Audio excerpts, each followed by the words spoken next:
Is that discounted gas at Sam's Club worth the hype, or are you risking engine trouble to save a few bucks? First, let's clear up the biggest myth. All gas is not the same. The key difference lies in the additives. Top-tier gasoline, which is found at many name-brand stations, has detergents designed to keep your engine clean. Think of it like this. Without those detergents, gunk can build up over time, reducing performance and potentially causing costly repairs.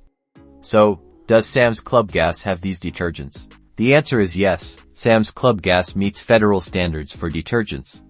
While it may not be officially top-tier certified like some brands, it contains enough additives to keep your engine running smoothly.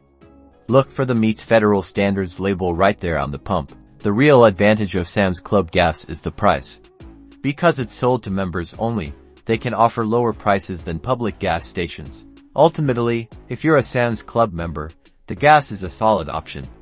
You're saving money without sacrificing engine health. Just remember to consider price fluctuations and fuel quality based on your needs.